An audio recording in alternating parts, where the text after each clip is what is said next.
civil engineer will benefit also from that.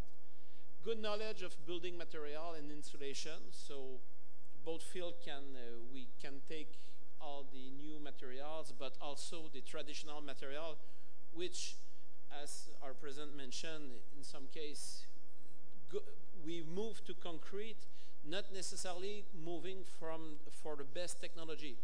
Sure, the concrete is more resilient, more strong, but not necessarily the best energy efficient material. So some of the old ways can find their way back into design and construction. Also, what we want to give them the background on energy efficiency legislation, also knowledge of building envelope design. So it's the first thing we see with the building is the outside, but that's the first part which is exposed to element, which you have to design properly to get at least the good result. So you do need to have a good shell which enables air exchange so that the users can have good health care, at least health, but also will not necessarily let sun in too much, or let heat out too much, or let during the winter, or let heat in too much during the summer. As our president mentioned also, Fez, it can reach 45 degrees during summer and 5 degrees Celsius during winter. So with these extreme, you have to account for a building which can have temperature swing during the year for a range of 40 degrees Celsius. So you have to account for heat loss, or heat loss during winter, or heat gain during the summer. Also, our university, we also give all students Proemed profile, so in terms of language, so students, when they graduate, learn 2 new languages, in addition to the mother tongue, so English, French, and Spanish are part of the program. Information technology, and also Proemed culture.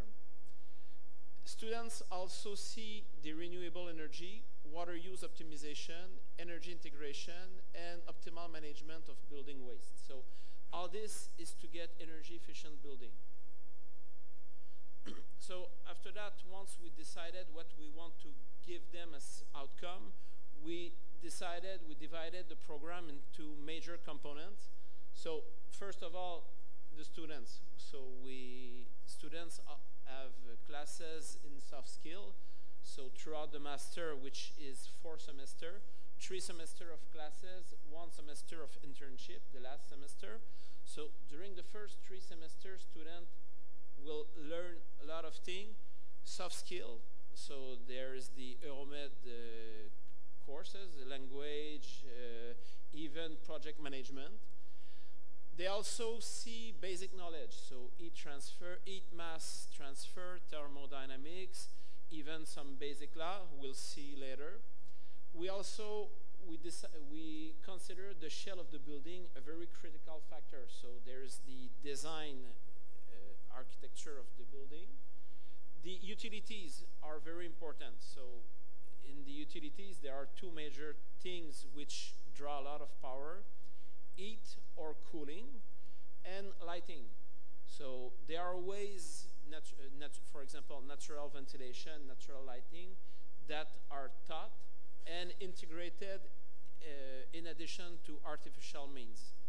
And energy and economics, so renewable energies, and also students learn how to calculate cost for a program. So if you look, if we go quickly through the breakdown of the program, first semester, it's mostly on the basic phenomena, so transport phenomena, fluid mechanics, even materials, climate, law and regulation. So this is a part which will depend out of the country. So Moroccan has his own set of rules, Italy has its own set, Algeria, Tunisia. So every country will have its own. So first students will see the Moroccan side of the law, but we also cover other countries so that students know how other countries address that same important issue of energy efficiency in buildings. Second semester, then we're getting to the meat of the program, so then we're getting more technical. So students learn about modeling, simulation, and control, so this will be used throughout all other classes. Building ventilation and lighting, so I've mentioned about the utility. Air conditioning, heating, and energy integration. So these are the utilities which are there, which are two components which draw a lot of power from the grid. Renewable energy for buildings. So as the name says, we're covering what are the renewable energy that can be integrated into building and how to integrate them. So I'm not sure that people will put a 30-meter wind farm on their roof, but we could put solar panel on the rooftop and make the best use of it. Students will also learn about the building information modeling, so which is a software which enables centralization out of the various actors in the construction project. So we have the architects who work, for example, with AutoCAD or any software, but the civil engineer have their own software suite. So by using a beam, it's some uniformized language which enable everybody to speak the same file, same data, and get to the same goal, and not just having 5 software with 5 different sets of results. That's at some point might mismatch. So students will learn about the beam, which is something for which all architects and even the construction field are moving toward, because I won't say it's a way of progress, but it's a way to get better building and more coherent. Third semester, then we go into the design. So there are ways in design that we can use. We can maximize natural lighting, natural ventilation, even some shapes of the building which we can improve. Energy performance analysis and economic assessment. So that's how this is part classroom, part project, where students will learn how to calculate cost of a building and how it should operate. Green and smart buildings. So we can now have buildings which we can control with smartphone. So there are process going on. So students will learn about that. Project management. So it's part architecture, part civil engineering. So out the construction project. And here that's run as a project. Preliminary design of an efficient building. So the classroom will work in groups, and then they will have the objective of designing energy efficient house or building.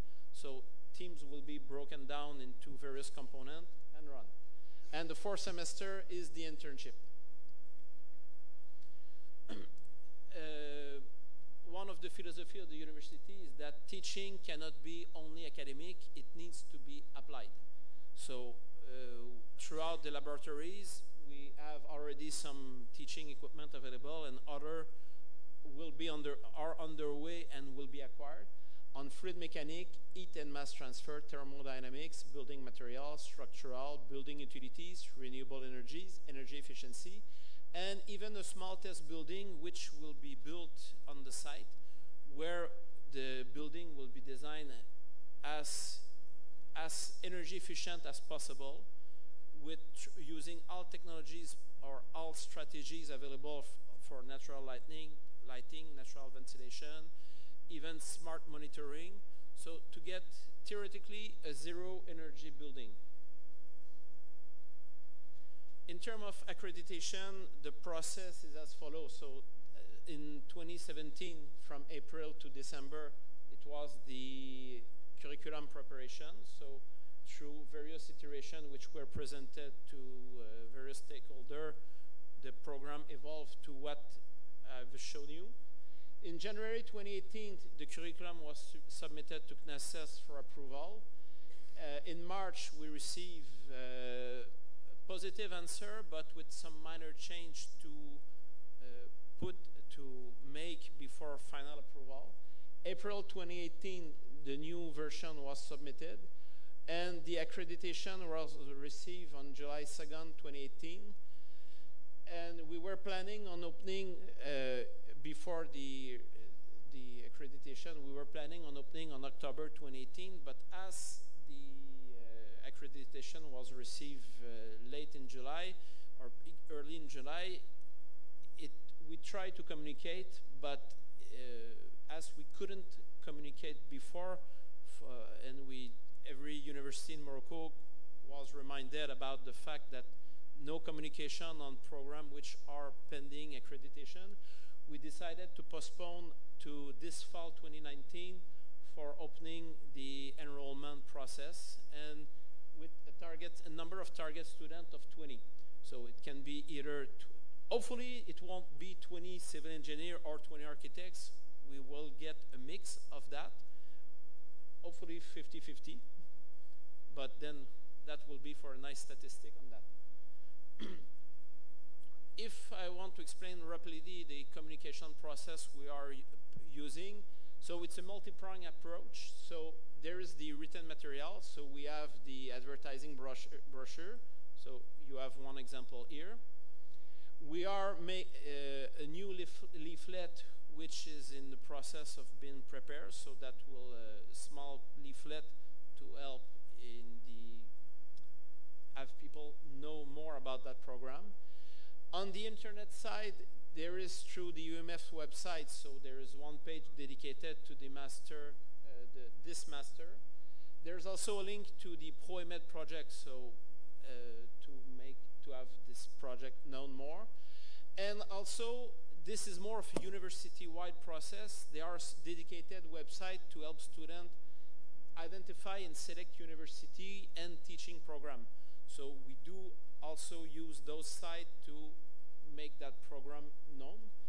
And the third part, which is on the face-to-face, which gives more of a human side of this process. The university have open door days. So the last was February 23rd and September this year, and September 26th, 2018. So in this case, the university is open, so we have plenty of visitors coming. We explain all the program, but also trying to explain more about the energy efficient program. There is also Salon Étudiant, where the university goes. It's organized throughout Morocco in various cities, where university make publicity, meet eventual students, so we try to entice them to come to our university. And the part that will be made soon, as this is the time for the master level, will be a visit to schools of architecture and civil engineering.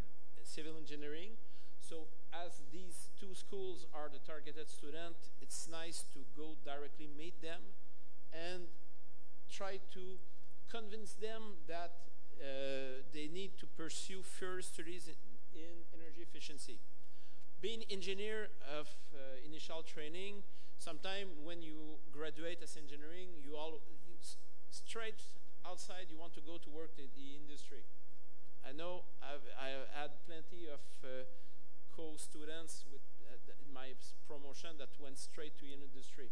Others will continue studies, and this part of energy efficiency, it's not so covered throughout the architectural program or even civil engineering. So that's important to try to convince them that they do need to just invest a little bit more time in this field to reap great rewards, because I think it's the case in all countries. Regulation on energy efficiency for building are becoming more and more stringent. So the buildings represent a lot of energy consumed worldwide, so people tend to reduce the level and get more energy efficient building. So thank you very much for your attention.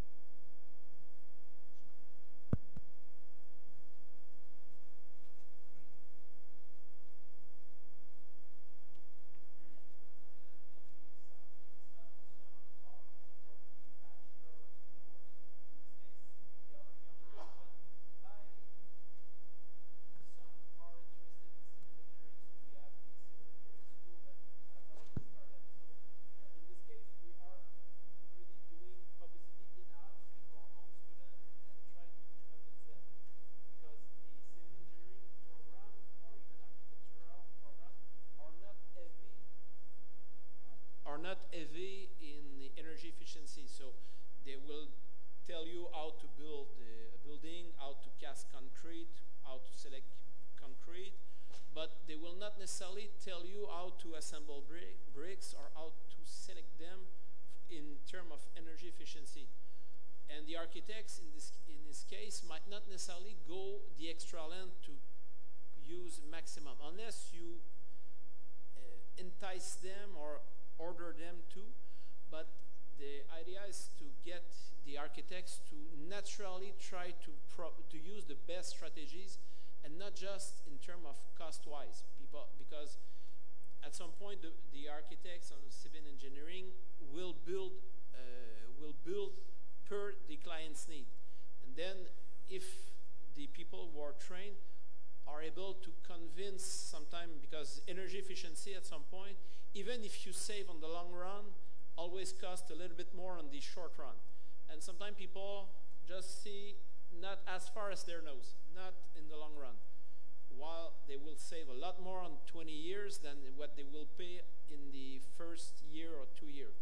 So if we have graduates who are able to are knowledgeable and are able to convince their client to just put a little bit more money to get a better building. So there's a question of, and sometimes there are solutions who have no cost and can be implemented if the architects or civil engineer know them.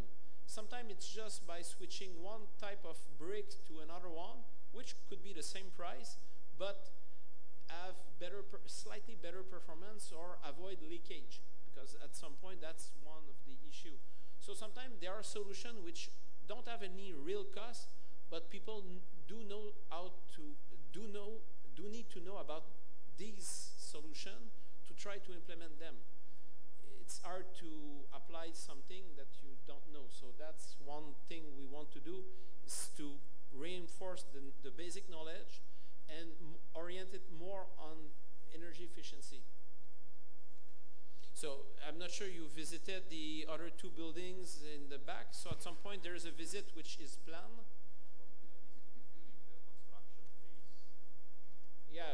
Yeah, but at some point if we do go, you'll see how things are evolved. But you can have the best design at some point if it's poorly constructed.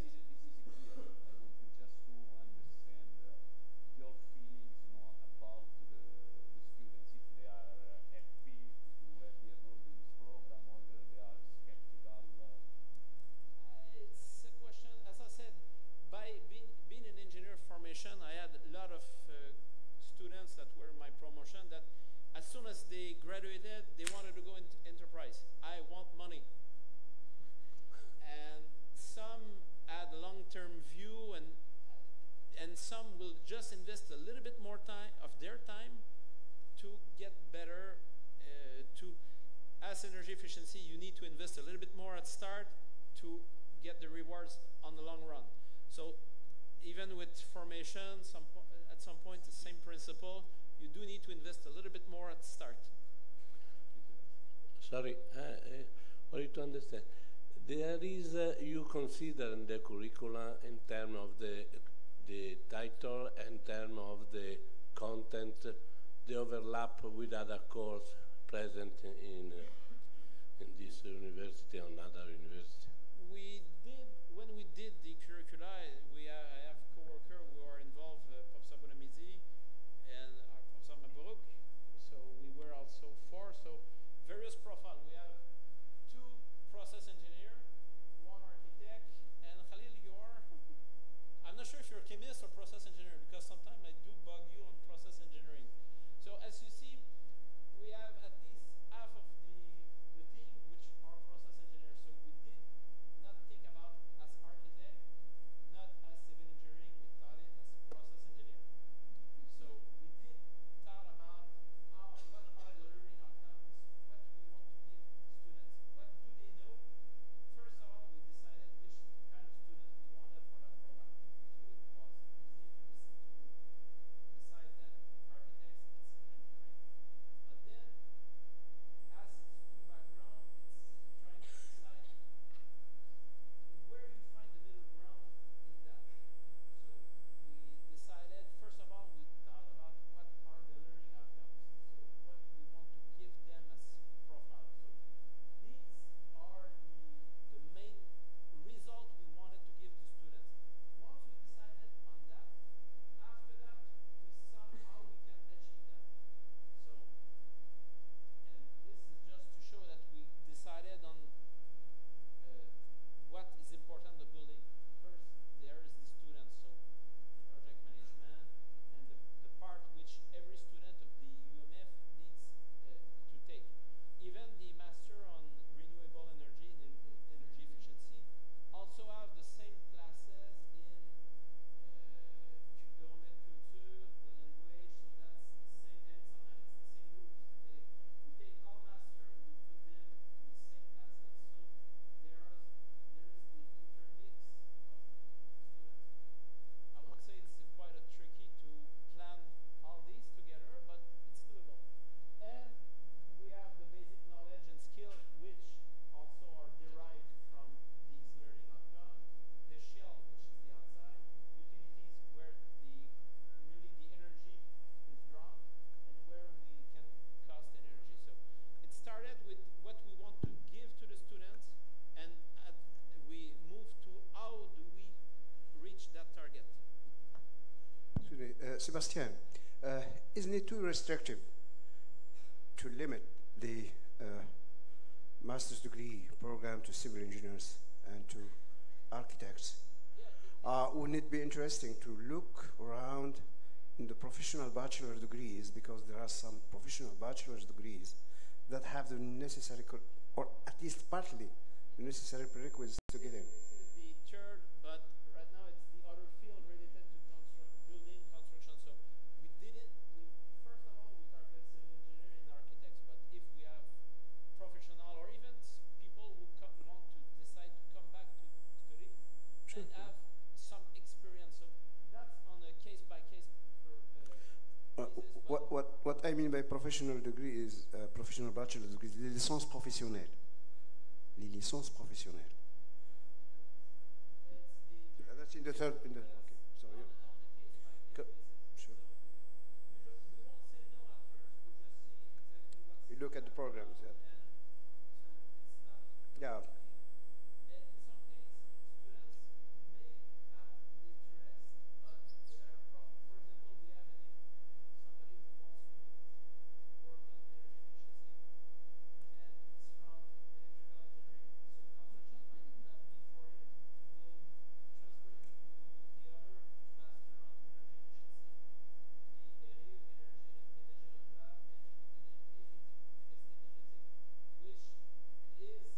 Which is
Merci Sébastien.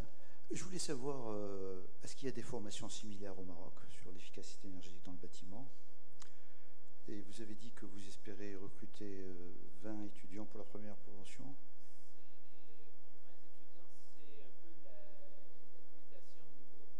Ah d'accord. Et vous prévoyez d'avoir combien de candidats alors, si vous avez fait une petite étude de marché? Je ne sais pas si... Bon, initialement, il ne faut pas s'attendre à avoir 400 candidats qui vont se présenter dès la première année. Si on regarde par rapport, il faut voir qu'aussi, même au niveau de l'université commence à se faire connaître, donc ça progresse, mais il faut se transposer sur une vision long terme. Donc, par exemple, le programme ERIS, on est à sa 3e accréditation et c'est un programme qui va rester, qui évolue avec le temps, qui s'améliore, mais qui est là pour rester théoriquement à vie. Le programme, bon, on vise 20 étudiants. Si on peut atteindre 20 la première année, c'est bien. Si on arrive à 10, ça sera 10. Mais il faut un peu lancer le système et un jour, la publicité se fait à travers nos diplômés. Et donc, et surtout, comme je dis, les gens qui arrivent au niveau, qui diplôment, souvent, veulent tout de suite rejoindre le marché du travail. Et là, il y a un travail de fond qui doit être fait sur le long terme pour montrer l'intérêt d'un complément de formation pour aller chercher vraiment ce côté. Pour le côté unicité au Maroc, là, je ne peux pas dire. Je sais qu'il y a l'Université Kadi Ayad qui est ici, qui ont un programme, qui font aussi partie du projet. Là, la question, c'est comment se compare leur projet par rapport à notre projet. Il y a beaucoup de solutions au même problème. Et après, il n'y a pas de mauvaise solution. Il y a juste plusieurs réponses. En dehors du projet Proemed, est-ce qu'il y a d'autres formations similaires au Maroc sur l'efficacité énergétique dans le bâtiment en général? En dehors du projet Proemed, est-ce qu'il y a d'autres formations similaires? Au niveau Maroc? Oui. Je n'ai pas vérifié.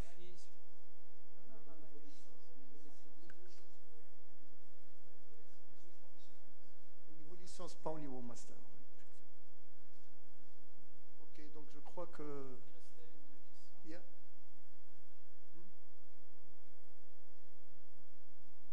Parce qu'après, il faut voir aussi, est-ce qu'à terme, le master va aussi évoluer vers une licence en formation continue? Donc, l'université travaille sur les formations continues, donc malheureusement, on ne peut pas tout mordre en même temps. Il faut un peu savoir fractionner et se transposer sur le temps. Oui. First, thanks for your clear presentation. At the program level of your master, you have talked about the materials for energy efficient buildings, but I can't find the experimental site. The experimental site? Yes. What do you imply by site? You have talked about modularization, but yes. in materials of energy efficient, I cannot find the experimental site. You have here in the program, so we go with the material, so we cover the whole material, what is done, even the old one. So that's the teaching equipment. So for each classes, usually there are teaching labs. So even in this case, there will be a small house, so maybe 50 square meter, but that will use all of what is done here to make it livable. So if we can go with natural lighting, with only minimal artificial lighting for the night, and natural ventilation, so that will be done. So even the building itself will be constructed through energy efficient material. So that's the practical, the teaching lab will be, that's one teaching lab. Energy efficiency, we have already some equipment. We will reinforce it. In some case, we have already the equipment, so if there is the visit which is planned, we will go with that. But you'll see there is plenty of teaching lab and more are to come, and always to address specific topics. So we have also a concrete lab. We'll strengthen a little bit more, and also to add